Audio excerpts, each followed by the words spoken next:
5 वर्ष के बालक शंकर की माता ने उसका उपनयन संस्कार कराकर गुरुकुल भेजा। अगले 2 वर्ष में ही बालक ने अपनी विलक्षण प्रतिभा के बल पर वेद, वेदांग, दर्शन, इतिहास, पुराण आदि शास्त्रों का अध्ययन कर लिया। यही बालक बड़ा होकर जगत गुरु आदि शंकराचार्य के नाम से विश्व विख्यात हुआ।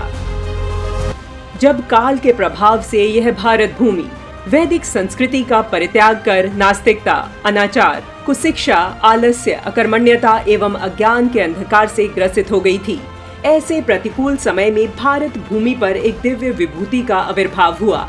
आदि गुरु शंकराचार्य रूपी इस सूर्य के प्राकट्य ने अंधकार को तिरोहित कर इस पावन भूमि को पुनः प्रकाशित कर दिया।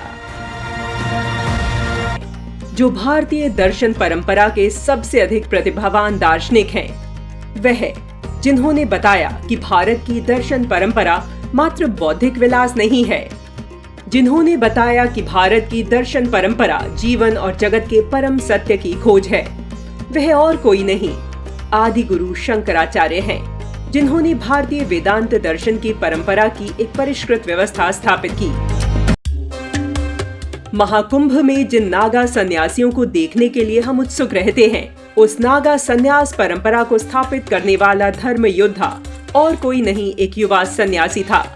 उसका संपूर्ण जीवन भारत की सनातन विरासत के संरक्षण और संवर्धन को समर्पित रहा।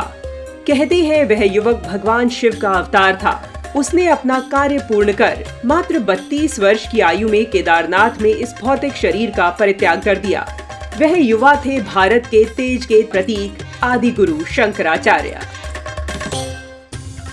एक युवा सन्यासी ने भारतवर्ष की धार्मिक एवं सांस्कृतिक व्यवस्था को अक्षुण्ण बनाए रखने के लिए भारत की चारों दिशाओं में 4 मठों की स्थापना की थी।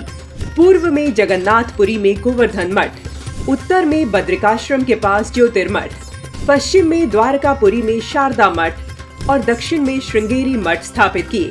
मात्र 32 वर्ष की अल्पायु में इस युवा सन्यासी ने वह काम कर दिखाया था जिसे करने के लिए कई जन्म भी कम हैं।